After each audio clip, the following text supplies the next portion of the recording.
خونه برای شما چه معنی میده؟ ممکنه که برای هر کس معنی متفاوتی داشته باشه. یکی خونه رو مثل یک سپر میبینه که اونو از بلاهای آسمانی دور میکنه مثل طوفان. یکی هم هست که فقط تو خونه میخوابه و یه سری هم هستن که اونو مکان امن خودشون میدونن، جایی که میتونن بهش در نهایت پناه ببرن. اما امروز میخوایم درباره بچه‌هایی صحبت کنیم که مامانشون خونه‌شون رو جهنم کرده بوده. کسی که بهش میگن مامان دوناتی یا دونات ما. سلام بچه‌ها، من میتونم و امروز قراره درباره یک راز عجیب دیگه با هم دیگه صحبت کنیم. لایک، کامنت، سابسکرایب یادتون نره و بریم سراغ ویدیو.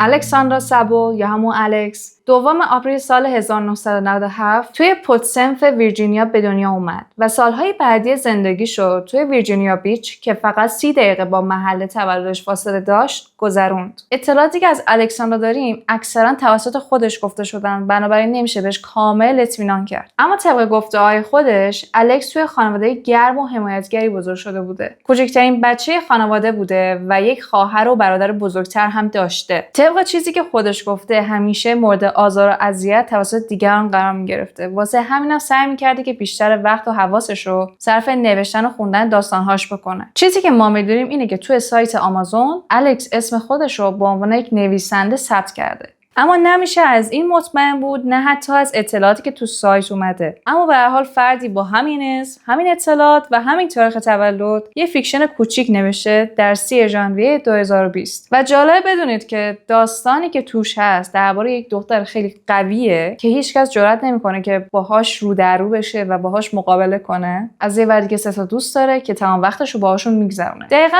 نقطه مقابل الکسه، چیزی که تو زندگی واقعیش داره تصور میکنه. برای یک جورایی منطقی میاد که این داستان اون باشه، چیزی که دوست داشته باشه و نبوده. ژانر این داستان احتمالاً عاشقانه است و مناسب رده سنی نوجوانه. الکس توی آمازون درباره خودش نوشته که شور و اشتیاق زیادی نسبت به نویسندگی داره و سال 2014 یه سال زودتر از موعد از دبیرستان فارغ التحصیل شده و الان در واقع سال 2020 یک دختر و یک پسر داره. امیدواره که داستانهاش الهام بخش افرادی باشن که چیزهای مشابه خودش رو تجربه کردن. و در ادامه هم درباره استعداد خارق‌العاده‌اش می‌نویسه. خب حالا بیایید از این بیوگرافی خارج بشیم و بریم سراغ کاری که این آدم کرده و باعث شده که توی فضای مجازی خیلی بولد بشه. الکس سال 2022 تیک تاک خودش رو راه میندازه و خیلی زودم وایرال میشه. ویدیوهایی که از خودش میذاشته معمولا با این تایتل پست میشدن: غذایی که به عنوان یک مامان تنبل برای بچه‌هام درست میکنم. اولش همه چیز صلح و صفا و درست به نظر میرسیده. البته اگر ما اون غذاهای ناسالم و فاسدی که برای بچه‌هاش درست میکرده رو نبینیم و نادیده‌شون بگیریم و کم کم چیزایی توی پس زمینه ویدیوهاش توجه مخاطب رو به خودش جلب میکنه که بیاید یه سریاشون رو ببینیم. مثلا اینکه خونش بی نهایت کثیف بوده و خب واقعیت اینه که به عنوان یک مادر با 2 بچه 5 و 2 ساله و یک نوزاد تازه متولد شده نمیشه انتظار یک خونه بی نهایت تمیز و زندگی روی اصول رو ازش داشت. به نظر میرسید که دوست پسرش که پدر 2 از بچه هاش بوده خیلی به همکاری کردن تو کار خونه اعتقادی نداشته و الکس رو تنها میذاشته تو خونه با همه اون مسئولیتایی که وجود داشته. به هر حال وضعیت خونه واقعا افتضاح بوده. غذاها بی نهایت ناسالم و زیاد بودن و اطلاعاتی که الکس درباره خونه و خانواده‌اش منتشر می‌کرده واقعا نگران کننده بوده. مثلا مخاطبای تیک تاک الکس به مرور زمان متوجه میشن که بچه‌هاش یک تلویزیون اختصاصی تو اتاقشون دارن. میدونم بچه‌ها اکثرا دوست دارن که یک تلویزیون اختصاصی داشته باشن تا بتونن هر چی که دلشون می‌خواد و در هر زمانی که دلشون می‌خواد نگاه کنن. ولی این یک چیز سالم نیست برای بچه‌ها و براش نظارت بشه و الکس این کارو نمی‌کرد. هر زمان که بچه‌ها دلشون می‌خواست اون تلویزیون روشن می‌کردن، مثلا نصف شب باشه، ساعت 3 صبح باشه و هر چقدر دلشون می‌خواست تلویزیون نگاه می‌کردن بدون اینکه نظارتی روشون بشه. رسما والد نبود و البته هر فیلمی که دلشون می‌خواست میتونستن ببینن. هر فیلمی. یا میتونستن هر مقداری که دلشون میخواد آب نبات و شکلات بخورن، بدون اینکه این نفر بهشون گیر بده، بهشون بگه که دندونات داغون میشه یا چه میدونم دل درد میگیره برات ناسالمه، بابا هزار جور مریضی میگیری. و من خودمم خیلی دوست داشتم تو بچگیم که بی نهایت شکلات و آب نبات بخورم بدون اینکه این نفر بهم گیر بده. ولی این چیزیه که یک والد هست که تو از تو مراقبت کنه در برابر آسیب‌هایی که ممکنه تو آینده ببینی. و به نظرم بدترین قسمتش اونجاییه که شما هیچ وقت نمیتونید ببینید که الکس داره با لحن محبت آمیز با بچه‌هاش صحبت میکنه و اصلا فکر نمیکنید که بچه‌هاشو دوست داشته باشه. حتی چیزایی هم که برای بچه‌هاش درست میکرد و خیلی با عصبانیت انجام میداد و اون ظرف غذا رو میکوبید رو زمین محکم، گفت بیا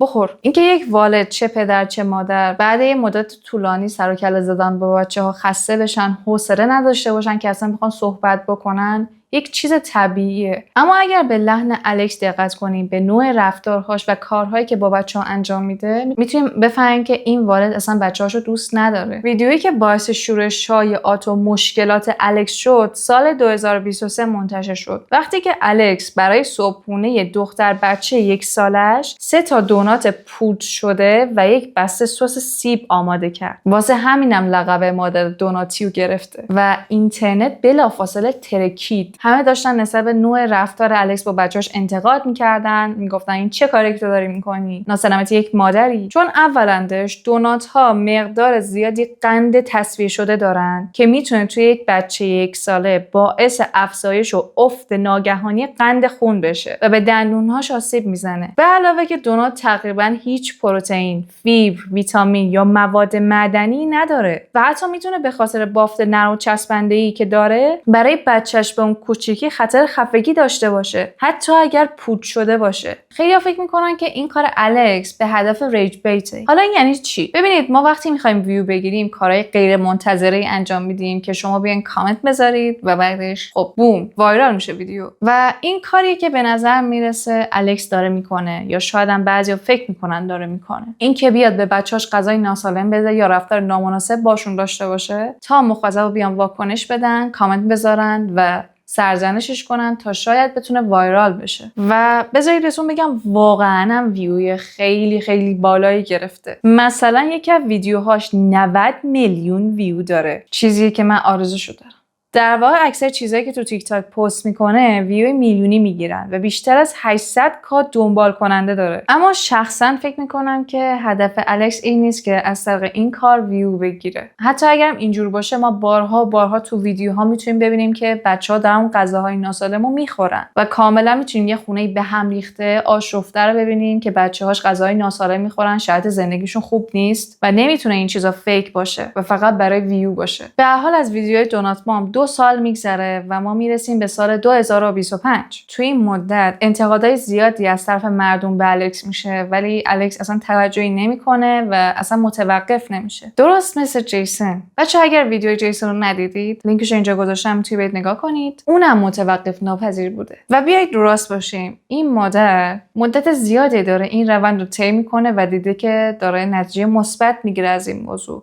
نتیجه مثبت منظورم اینه که ویوهای خیلی زیادی داره میگیره، دنبال کننده زیادی داره و همه اینا تشویقش میکنن که این کارو بیشتر و بیشتر انجام بده. در واقع ما مردم داریم این کارو میکنیم و اینم شده بود تمام زندگیش دیگه و درآمدش از اونجا در می آورد راحت. یک روز رندوم و عادی الکس یک تماس دریافت میکنه. این تماس از سمت مرامونی بود، صاحب یک تی چنل به اسم ماما دراما، یا بهتر بگم چنلی که محتواهای پرحاشیه از اینفلوئنسرهای مختلف آپلود میکنه و گاهن با رضایت خودشون باهاشون مصاحبه میکنه. بعد از اون تماس الکس یک پست توی تیک تاکش میذاره و میگه که اونا فکر میکنن من چیزی برای پنهان کردن دارم یا این قضایا منو قرار بترسونه، ولی اشتباه میکنن. فردا با مرامونی لایو میگیرم و به همه ثابت میکنم که منو اشتباه قضاوت میکنن و این اتفاق هم میفته. اما برعکس تصورات اونها همه چیز بدتر میشه. طی این لایو الکس سعی میکنه نشون بده که همه چیز اوکیه، خونه‌اش تمیزه، اونقدر به هم ریخته نیست و بچه‌هاش هم توی شرایط نرمال و عادی هستن. هستن. اما چیزی که تو لایو میبینیم خیلی متفاوت از چیزی که الکس میگه. مثلا آب توی وان از شب قبل خالی نشده بوده و به شدت کثیف بوده و طوری که رنگ آب سیاه شده بوده. توی آب عروسک باربی و اسپایدرمن وجود داشته و الکس گفت که دلیل خالی نکردن وان این بوده که دیشب حموم کردن و چون آب حموم داشته خیلی کند خالی میشده، الکس تصمیم گرفته فردا انجامش بده. که این خیلی عجیبه چون الکس میدونسته قراره تو لایو همه اینها دیده بشه و هزاران آدم اونو ببینن. و دومندش اگر میخواستی آب حموم خالی کنی، منطقی نبود که اون سوراخو باز کنه که تا خودش تا صبح خالی بشه. بعد از این الکس میره و دستشویش رو نشون میده. نسبتا تمیز بوده ولی نمیشه گفت کاملا تمیز. لایه‌هایی از رسوب و جرم‌های قهوه‌ای دور دستشوی فرنگی جمع شده بودن که الکس گفته بود یه جورایی شبیه سیاره زحلن و بچه‌هاش هم عاشق فضان. پس مسئله خاصی نیست. این بی‌ربط‌ترین چیزی بود که تو زندگیم شنیدم. بعد از این الکس به سمت اتاق خوابش میره در حالی که صدای بچه‌ها داره شنیده میشه تو لایو و خونه خیلی به هم ریخته به نظر میرسیده. وقتی یکم جلوتر میره احساس میکنه که کف پاش خیس شده و توی لایو میگه که این احتمالاً خرابکاری خرگوششه. در حالی که مرا از وضعیت شوکه شده بوده، الکس ادامه میده و میگه که اونا 6 تا خرگوش بزرگ دارن که آزادانه توی خونه میچرخن و چون فقط یونجه میخورن بوی ادرارشون خیلی بده. 6 تا خرگوش داری تو خونت که فقط یونجه میخورن؟ فقط یونجه دادن به خرگوش مثل اینه که تو به یه آدم فقط نوخوش بدی بخوره. یونجه خیلی مهمه، آره، برای دندونا و گوارشش خوبه، ولی اگر فقط یونجه بخوره بدنش کمبود ویتامین میگیره، موهاش میریزن، بدنش ضعیف میشه، حتی ممکنه که دستگاه گوارشش هم از کار بیفته و این براش خیلی خطرناکه. به عنوان کسی که 6 تا پت داری توی خونه باید حداقل از این اطلاع داشته باشی. به علاوه که مدفوع خرگوش خیلی بوی تندی داره چون پر از آمونیاکه. حالا فرض کنید یه خرگوشی فقط یونجه بخوره، آب نخوره، مایعات نخوره، در نتیجه اون مدفوع خیلی غلیظ میشه و اون بو خیلی تندتر میشه. حالا تصور کنید که خونه بسته باشه، چند تا خرگوش هم آزاد بچرخن و تمیز کردنشون منظم نباشه. اون بوی آمونیاک توی هوا پخش میشه و برای بچه‌ها، مخصوصا بچه‌های کوچیک یا اونایی که آسما آلرژی دارن، میتونه باعث سوزش چشم،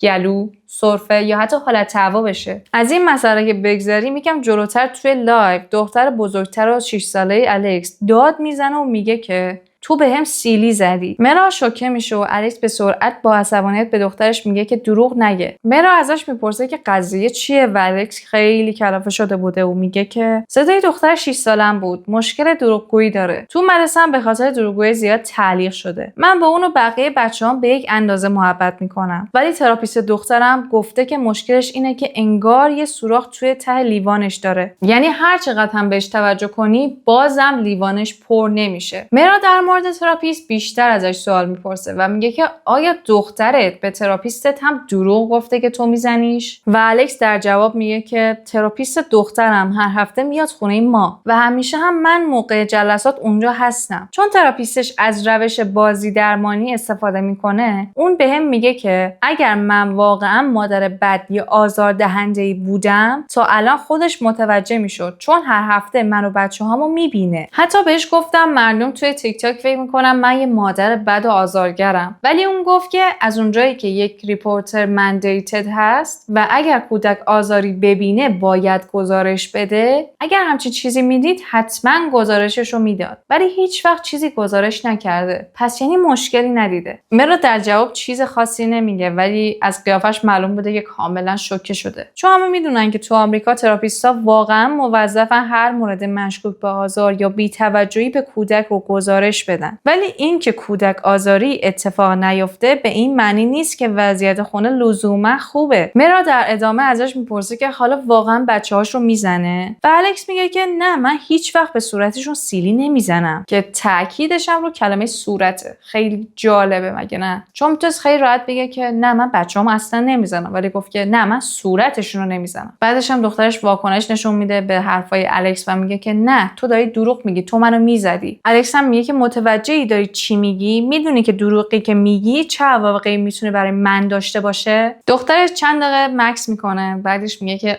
شوخی کردم. و دوباره بعد از چند دقیقه میاد و میگه که نه من شوخی نکردم، واقعا مادرم منو میزنه. بعد از اتفاقاتی که توی لایو اون شب افتاد، مردم شروع کردن به ریپورت کردن مامان دوناتی، تا جایی که الکس تصمیم میگیره دوباره با میرا یک لایو بگیره و قضیه رو کامل براش توضیح بده. توی لایو دوم الکس میگه که واقعا هیچ وقت به بچه‌هاش توی صورتشون سیلی نمیزنه، فقط گاهی روی دست یا باسنشون، و عمدن به جای کلمه زدن یا هیتینگ از I pop their hands and bottoms استفاده میکنه که اینو بازی با کلماتن رسما داره از یک کلمه و یه واژه دیگه استفاده میکنه تا اون زشتی کارشو کمتر کنه. پاپ کردن همون زدنه ولی اون زشتیش کمتره، اون عمل زیاد بد به نظر نمیرسه و میتونه اینجوری جلوه کنه که اون ضربه آرومتره و آسیب کمتری هم میزنه. میرا با شوکه میپرسه تو برای اینکه به بچه‌ها چیزی رو یاد بدی میزنیشون؟ میدونی این کاری که میکنی هم خشونت فیزیکیه؟ چه زمانی این کارا رو میکنی؟ الکس هم میگه وقتی که دروغ میگن یا با خواهر و برادرشون دعوا میکنم. میرا سعی میکنه با یه لحن آروم براش توضیح بده که نمیتونه خشونت بچه‌ها رو با اعمال کردن خشونت متقابل متوقف کنه و بهتر بود که وقتی بچه کسی رو میزنه به جای اینکه تلافی کنه رفتارش رو متوقف کنه، یا میتونه مثلا بچه رو برای مدتی از بازی با خواهرش جدا کنه یا محروم کنه، نه اینکه بزنتش. الکس به نظر پشیمون و ناراحت میاد، اما در جواب میگه سعی میکرد والدگری ملایم رو امتحان کنه، ولی بعضیا تو اینترنت گفته بودن که بچه‌هاش دارن از سرش بالا میرن، واسه همینم اونم از حرف مردم تاثیر گرفته بوده. مرا هم میگه نمیتونی بذاری تیک تاک بگه چطوری مادری کنی. مردم توی اینترنت تربیت بچه تو رو تعیین نمیکنن. وقتی بچه رو با خشونت تربیت میکنی بچه ازت یاد میگیره که با خشونت جواب بده و هیچ وقت نمیفهمه که کارش اشتباهه. به هر حال این بحثا تموم میشن و الکس چیزای بیشتری رو درباره شرایط خونش با میرا به اشتراک میذاره تو اون لایو. مثلا به میرا میگه که ظاهرا باردار بوده اما متاسفانه بچه سقط میشه. خودش هم از انواع بیماری‌های روانی رنج میبرده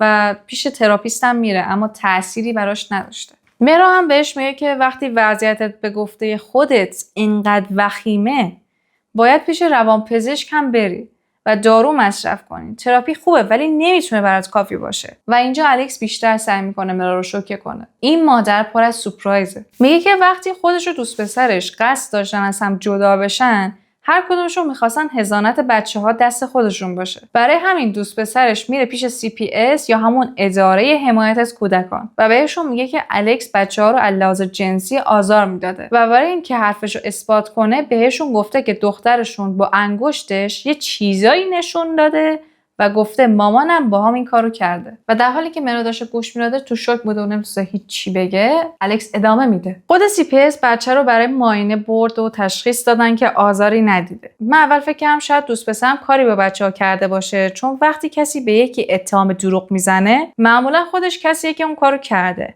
ولی از اونجایی که تو معاینه معلوم شد آزاری ندیدن، پس دوست پسرم هم کاری نکرده بوده. میرا با شوک ازش میپرسه یعنی تو الان آدمی که بهت اتهام همچین چیزی رو زده و باعث شده که یه بچه کم سن و سال رو به خاطر همچین چیزی معاینه کنن بخشیدی و اجازه دادی دوباره با تو و بچه‌هات زندگی کنه فقط چون عذرخواهی کرده؟ تا جواب الکس هم بله است. شاید فکر کنید که داستان اینجا تموم شده، ولی نه، متاسفانه نه، تموم نشده. دقیقاً نمیدونم که چه اتفاقی افتاد که الکس این چیزی که الان میخوام بگم و لو داد، ولی خب ظاهرا الکس دوست داره که ما رو سورپرایز کنه. چون میدونین که اصلا الکس مجبور نشده بود که این چیزا لو بده به میرا. فقط میرا صرفا یک اینفلوئنسر بود که از حاشیه‌ها و بازدیدها پول در می آورده. اما الکس چیزای آزاردهنده زیادی رو با میرا به اشتراک میذاره. تو این بخش که داشته چیزای بیشتری لو میداده، داشته میگفته که قبلا یک رابطه 3 نفره داشته. رابطه 3 نفره. توجه کنید، رابطه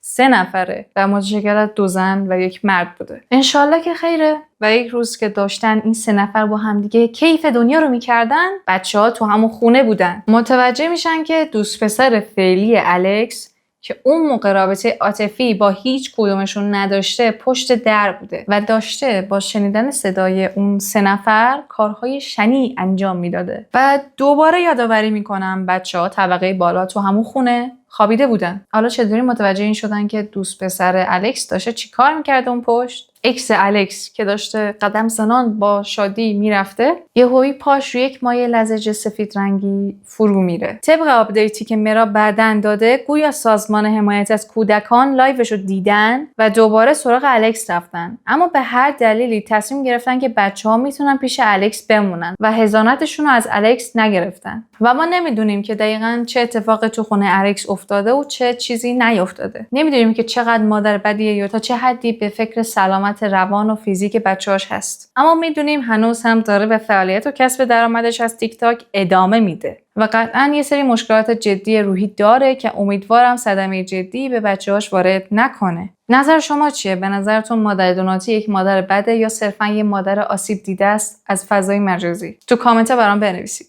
خب بچه‌ها، این هم بود از ویدیو امروز. امیدوارم که خوشتون اومده باشه. تا ویدیو بعدی، خداحافظی.